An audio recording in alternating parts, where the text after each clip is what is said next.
இசையமைப்பாளர் இளையராஜா தொடர்ந்த வழக்குல 4 வாரங்கள்ல பதிலளிக்க நீதிமன்றம் உத்தரவு பிறப்பிச்சிருக்கு. இதனுடைய விவரங்களை செய்தியாளர் சுரேஷ் வழங்கிட நாம கேட்கலாம்.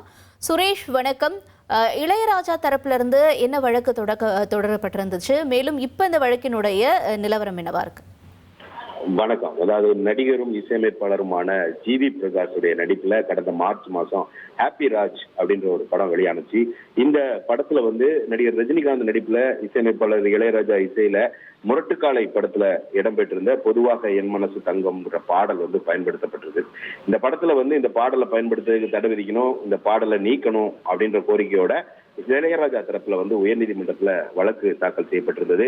இந்த வழக்கு நீதிபதி கே குமரேஷ் பாபு முன்னாடி விசாரணைக்கு வந்துச்சு. அப்போ இந்த இளையராஜா தரப்புல ஆஜரான வழக்கறிஞர் சரவணன் என்ன சொல்றாருன்னா, இளையராஜாவுடைய அனுமதி இல்லாம இந்த பதிப்புரிமையை மீறக்கூடிய வகையில இந்த பாடல் பயன்படுத்தப்பட்டிருக்கு. இந்த பாடலை உருமாற்றியும் பயன்படுத்தி இருக்கிறாங்க. அதனால இதை பயன்படுத்துறதுக்கு தடை விதிக்கணும் அப்படின்ற ஒரு கோரிக்கை முன்வைக்கப்பட்டது.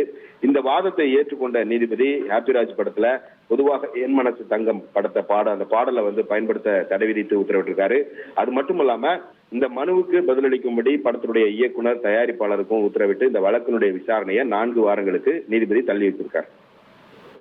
உங்களோட தகவல்களுக்கு நன்றி சுரேஷ். இனி செல்லும் இடமெல்லாம் செய்தி. தந்தி டிவியின் வாட்ஸ்அப் சேனலை ஃபாலோ பண்ணினா செல்ல இருக்கும் இடமெல்லாம் செய்தி.